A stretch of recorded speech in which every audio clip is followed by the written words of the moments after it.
Ever feel like you're facing a challenge so big, so daunting?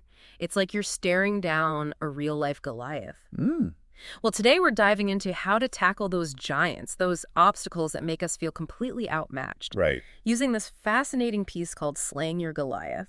And you know the story, right? Yeah. David, a simple shepherd, takes down this seemingly invincible giant Goliath. What's fascinating is that this piece takes that classic story, which, let's be honest, sounds a bit unbelievable on the surface, Yeah. and makes it surprisingly relevant for us today, Right. even if you're not religious. Right. It's about tapping into that inner strength we all have. Okay, so walk me through this. How does this piece bridge the gap between ancient biblical stories and our modern lives? It all comes down to the tools David used. We're so used to picturing him with his sling, but this piece argues that his real weapons were far more powerful. And those same weapons are available to us today. Now that you mention it, the story does go into a fair bit of detail about how outmatched David seemed. They really emphasize how massive Goliath was. Exactly. Hmm. This wasn't just a big dude. Goliath was described as a walking fortress. 6 cubits tall, decked out in heavy armor, carrying weapons that sound like they belong on a battlefield. The odds were stacked incredibly high against David. Okay, now that is where I'm hooked. Because if we're talking about facing Goliaths in our own lives, those are the situations that really make you feel powerless. So how does David even begin to approach this? Where does he even start? That's where the metaphors in this piece get really interesting, because it's not about physical strength. It connects David's tools, his sling, his stone, his faith, to tools we all have access to. All right, now you have to elaborate on that because I am all in. What are these metaphorical tools? So we left off with this idea that even though David and Goliath seemed mismatched in every sense, David had some hidden tools. Tell me more about those. Well, let's start with the most obvious one, Yeah. the sling. In the piece, it's not just about launching a projectile. It represents the power of our words. Oh, wow. I see where you're going with this. Like how we talk to ourselves, the energy we put out there. Exactly. Think about it. Our words shape our reality. Mm. Have you ever noticed how a simple positive affirmation can shift your entire mindset? Yeah. Or how negative self-talk can become a self-fulfilling prophecy? The way we frame our challenges, even in our own minds, makes a world of difference. You know, the source actually mentions that quote from Proverbs, "Death and life are in the power of the tongue." I remember hearing that as a kid. But it's amazing how much weight that statement still holds today. It's incredibly powerful. And that's just one example.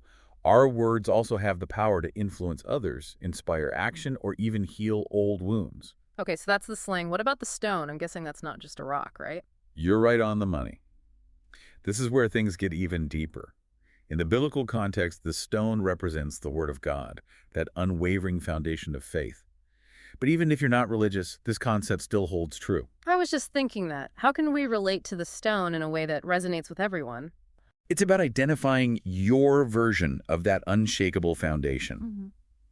What are those core values, beliefs, or principles that give you strength, especially when things get tough? It might be your faith, your family, your unwavering commitment to a cause, or even a personal code you live by. Right. Whatever it is, it's that bedrock of belief that helps you stand tall and face your giants head on. It's what you keep coming back to when the going gets tough.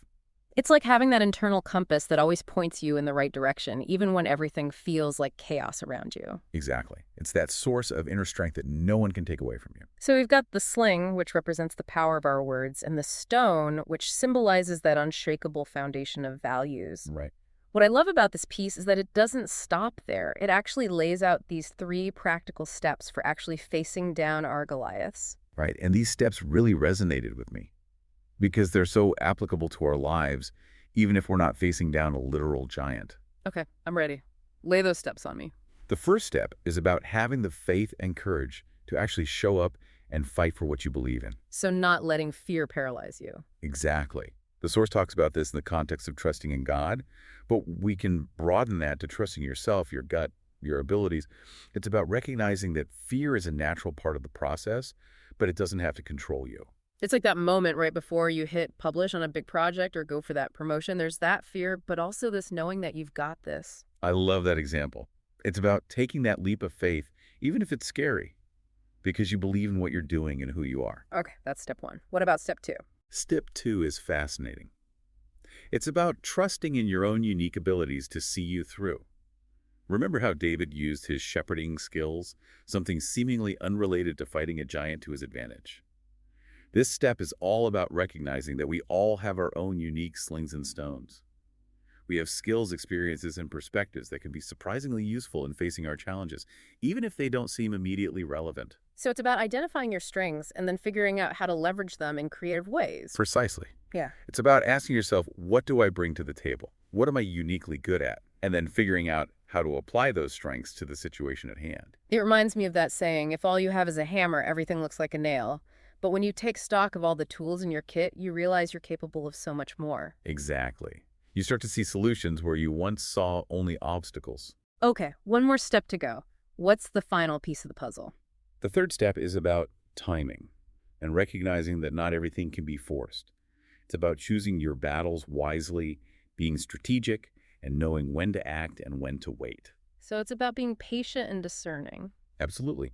In the source, it's about trusting in God's timing, but we can translate that to trusting your own intuition, reading the situation, and recognizing that sometimes the most powerful action is patience.